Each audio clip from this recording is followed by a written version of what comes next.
Hey guys, welcome to this episode of the Trainer Feed. My name is Jacques Delagere. I'm here with my other hosts, David Bravo. Hey, what's up, guys? I'm your other host. Why and Angel Sanchez is my other host. His Yo, other what's up? host. What My up? other good host, as I messed that up last time. I think you Wow. said other good host or other good coach or something like No, that. last time I Oh, said I introduced David, then I introduced Angel and said, and here's Angel, my good coach, as if to say like David wasn't a good coach. no, that's fine. Fine. How are you guys feeling? You good? Good. Good. Here on this afternoon. Good.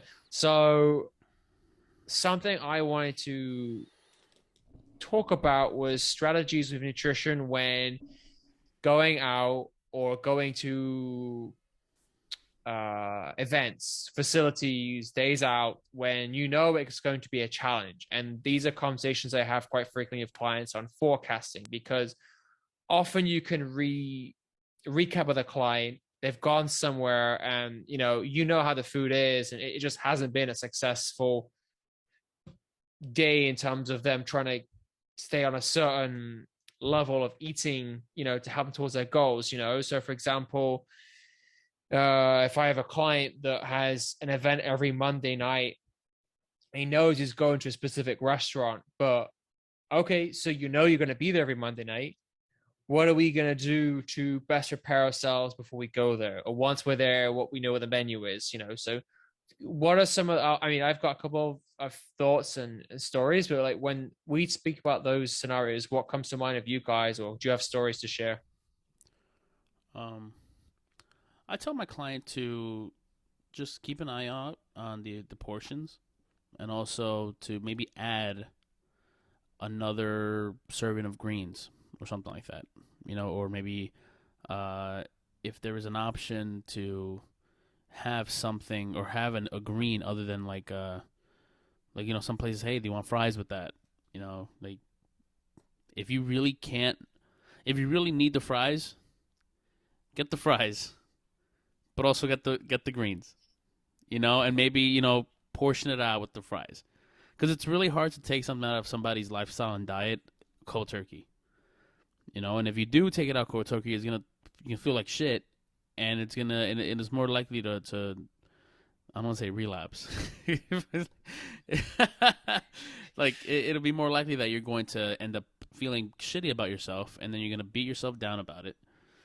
And we don't need that, And it's all about finding good habits and having a better relationship with what you're eating in general.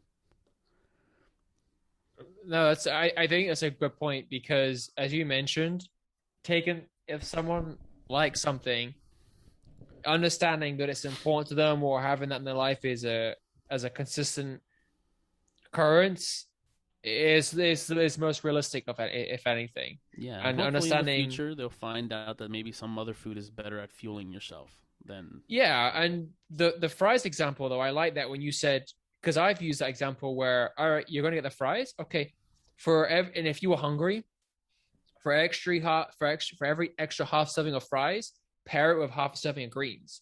So yes, you're going to have a little bit more of your fries, but at least you're going to consume the greens with it. That's some conversation I've had, but I don't want to Mhm. interject to what you were about to say, Angel. Yeah, I think for me it depends on what I don't have a lot of people asking for that specific scenario. In fact, I don't have anybody asking for that specific scenario. However, None of I his know it clients like is fries. like going out to eat and trying to figure out how to manage that. um we haven't had those conversations, whether it's because they don't struggle with it or because they are not prepared to talk about it. I don't know what the deal is there, but I haven't necessarily had that situation. But if that situation were to arise, I would just focus on what the area of opportunity is for that client and try to have some strategies surrounding that. So, for example, if the area of opportunity is, let's say, portion size, I would focus on things surrounding portion size. with them. So something that's going to like maybe choosing beforehand, this is what you're going to eat before you get there, and then when you get there, then you can kind of do what you want. So if you're going to a place and you're saying to yourself, oh no, I'm going to eat one of everything on this menu, and because I can afford it financially and I want it, and they're struggling with that, maybe I'll say, you know what, maybe before we get there, let's have a salad. Then after having that salad, see what you have the capacity for afterwards. That might be one strategy for somebody who's over consuming. If the issue is more choice and choosing which foods to eat, then we can develop some strategies around understanding a menu and focusing on things that are either high protein or high in fiber, something that you're going to get a more of a nutritional benefit, because all foods have a nutritional benefit, but more of nutritional benefit for their goals, and then strategizing around that. So, you know, I think it depends on what the person's area of opportunity is. Even hydration, right? They're not hydrating, then you can say, for example, we're going to have some seltzer, or we're going to drink water before we get there, or if it's alcohol consumption, trying to have something around that. So yeah, it depends on what the actual area of opportunity is, and just trying to develop strategies around that. I liked how you spoke about consuming something before you go and then seeing your capacity, because that was something that I broached as conversational subjects, where if someone's going somewhere and eating a little bit of something they know that they've made themselves, or that they have, or that they know the full that they just have at home. You mentioned a salad, or with water drinking, right? And I use the example of someone when they go to, say, the US Open, because that's something I went to recently, where I know the food options, I know they're limited, although they did have Los Tacos there this year, which was quite a pleasant surprise. Have you had them, David? No. So What? Here's one. Los Tacos, number one. Have you had that before? No, I hear they're like the best tacos in the world. They're like really good. And this year at the Open, so you know, the first In New York. In New York. In New York. maybe In not New York. in maybe not in the Maybe in the not whole from country. Tijuana. Tijuana, but Yo, Tijuana, yo. those are pretty anyway, they taste pretty authentic. But anyway, so the strategy was you know, you going there, you know, you're gonna have it's a lot of fried food there, for example. So eat as much as you can at home before you go there, so that, as you said, you have less capacity to eat the food that's there, and you just know. And I think that's just something that is a thing worth thinking about as well, when you can control what you have at home before you go out, whether it's consuming the food or the drink at home before you go somewhere else. I think that's just a key thing to factor in, because we can all admit that our self-control is so much stronger when we aren't hungry, when we aren't thirsty. The moment you're hungry, it's a lot harder. For some people, it might just be the same, but I think I speak for a lot of people when I say it's a lot harder to make the right, not even the right choices, but the choices that are more beneficial for us. So that's just kind of where I landed on. I was thinking, and the conversations I've had with people kind of similar to what you both just mentioned, you know what the outcome is going to be, of where you're going to be in terms of what the food option is going to be. Like, David, we went to your birthday thing, right? The go-karting. Yeah. I just assumed it was going to be fried food there. And I made sure I ate a meal right before we left, because I know if I'm hungry, I'm going to want fries or hot dog, whatever. And I know that where I'm trying to work on right now, I just need to be eating more vegetables and rice. That's just what I'm personally working towards. Mm-hmm. And I figure that might be harder to find there. And I didn't even find a fucking food area there. I think there was food in the area, but I think it was fries, burgers, and hot dogs. Okay. And so that was just something I thought, all right, let me just eat before I go. And you know, those are some of the tactics I share with clients, but it's not always easy. You know, if people have kids, that changes everything, because you can't just go feed yourself and not your family. It doesn't work like that. Nah, but like, hold on, kids, let me finish eating. Kinda, it might be like that. Damn. No, joking. But there's just things I thought I would share, because it's not easy. But if you again, if you know what your outcome and what your scenario is that you have to work with, you can't. That's just the thing that kind of not upsets me, but I think as people or as coaches, we need to do better at communicating the sense of, if you're going to a party tomorrow night, right? Or Churrascaria, when we went down there the other month. Now, if we went back, we know how it is. We know the setup. We know how it all is, right? We wouldn't go if we weren't there on an empty stomach. We would eat half the restaurant, right? But if you weren't there full, I think it's fair to say we're eating less. But I just think it's something that came to my mind was, if you wanted to make change, yes, it's everyone is at their own pace, but help yourself for success by just being honest and accountable with yourself. If you know somewhere is going to be more challenging, help yourself with that preparation prior to being there or going there. Just things I think that can just help you. And it's not perfect, but if you do little things, looking at the menu beforehand, it can be big as well. Because if you know there's something on there that can be difficult for you to control, if you can kind of see your alternative, something that you can do and mix it up with, just strategies I think that can help you go a long way.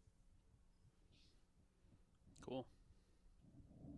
Sounds good. David, didn't you have something that was that you wanted to talk about? I read an article. Now that we're talking about nutrition, I read an article in the New York Times yesterday about metabolism. And I think a lot of us here have heard that statement that your metabolism slows down as you get older. But with the study, let me see the author. So the author of the study, the author of the story in the New York Times was Kim Tingley, but the author of the paper was from Duke University. His name is Herman Ponzer, and they looked at many studies and said that basically between the age of 20 and 60, your metabolism stays steady. It doesn't go up, it doesn't go down. What happened is your metabolism is at its highest, I think, around your teenage years, or maybe even a little below that. But and when you're born, it's not even that high. And I was kind of shocked, saying, shit, you would think that a baby would need a very, very fast metabolism, as it gets bigger. But that whole notion of, oh shit, by the time I'm 20, 21, 25, or 30, my metabolism is going to be shit, and I can't, eat certain things, or I have to work out a new way, or I have to keep everything up, kind of goes out the window, But the thing about this study that did kind of get me off guard, and is a question that now I have more of, is that they still don't know what is the switch. Like, what is the thing that happens by the time you're 20? What's the thing that happens by the time you're 50 or 60 that says, okay, now we're changing your metabolism? Like, now this is what is going to start happening, instead of having a whatever type of metabolism you have, and also there's a lot more area of opportunity to study genetics, lifestyle, illness that you may have that could definitely, play a role in how your metabolism is. It's pretty cool. I'll also try to put that article on the website, so if you guys are interested. Yeah, I saw that one of them that you had sent us was like, you need to subscribe to New York Times. Oh nah. I know. I feel that way with I'll send News. I'll send a free gift. Hey, I'm able to do that. It's weird because I got the New York Times subscription for like $1 a month. It's pretty cool. damn. But only online. I should probably do that. No. Mine is $1 a week. What the? Oh, that's mine. Sorry, that's mine. $1 a week. My bad. Oh, okay, I was like, David got some little. You got the special limited. I got the time black offer. box. Oh man, we can't get a promo code. Yo, New York Times, shout out. Yeah. Yeah. What was I gonna say? I forgot what I was gonna say. Oh, once science figures out, it's probably hormonal, but what that trigger is and how the response happens and how it affects different populations, I think that that's going to be another billion-dollar industry right there. I mean, it'll be underneath the fitness industry, which is, super lucrative. But I feel like a lot of people will want to figure that out and learn more and try to tap in, because you're right. Like, if when you're younger, your metabolism is firing at a rate that nobody can comprehend. You see the food going into these kids and you see that how they look and you're like, how? But if we start to figure that out later down the road, we might be able to, have more longevity with that faster metabolism if we want that. You know? I think that's a good. I do think that's a good. I'll have to read the study too because I think people often latch onto that as their reason for for a decline or struggle to promote the results they're wanting to see, and I think it kind of. I don't think it's. I'm just generalizing, but I'm thinking it can almost be thrown into that conversation of carbs are bad. Oh man, I just want to smash my head on the table when I hear someone say, "Oh, but I'm not eating carbs." I just You're so going down a rabbit hole. I'm going to rabbit hole, but I'm just are. like, it's That not. was a straight That's detour. not. Yeah, that was a real no. But the point I'm trying to say is that when someone just when that assumption is made that that's why progress is not being observed. Well, like I saw someone post this the other day saying when someone comes up to you and says, I've been in a caloric deficit for 2 weeks or 2 years and haven't seen a change. And the response, oh, I think it was 2 weeks or 2 months. I think it was. I don't think it's 2 years. That was a big difference. 2 weeks to 2 years. Okay, my bad. I think it was two. I just think it was longer than 2 weeks. I think it was 2 months. And anyway, the response underneath was saying, well, no, you weren't. If you were, you would have seen a change. That's the science of it. The science of it is you would have seen a decrease in weight because that just sounds as though you haven't totally been honest in the sense that, all right, you may have been in one for a week here, but then been a surplus the other week. So to the argument saying that you can't just stick it on, but that's kind of where I was going with my earlier conversation was when someone, I know genetics can be a real crapshoot with which ones you inherit, but I just think sometimes you need to there's sometimes just a lack of accountability. Like if something you want to promote change, it's like, yes, there's factors you can't change, but as long as you're doing everything in your power to, walk towards where you're walking. Again, another rabbit hole, but no, I think that's a good point. But to play devil's advocate with the people who were in a caloric deficit for 2 weeks or 2 months and didn't see change, you can also make the argument that maybe they weren't being truthful, but the industry is not all that truthful either. And they try to make it seem like things are good for you and things are low calorie or low fat or low whatever, and then people take that as their guidance. Even sometimes just looking into serving sizes, I've messed that up a couple of times where I read the box and I'm like, oh, this is 1 serving, and then I'm just like, wait a minute, no, it's not, this is 10 servings. And then I realize, the caloric, I do the math pretty much and I say, all right, this was a lot more calories than I thought it would be. So, and then also to that point, when you go out to restaurants, not all places have the calories listed for the item that you're ordering. And then that could lead to a false assumption of what you're consuming. So there's a lot of little things in that front too, where yes, I think everybody has to take responsibility.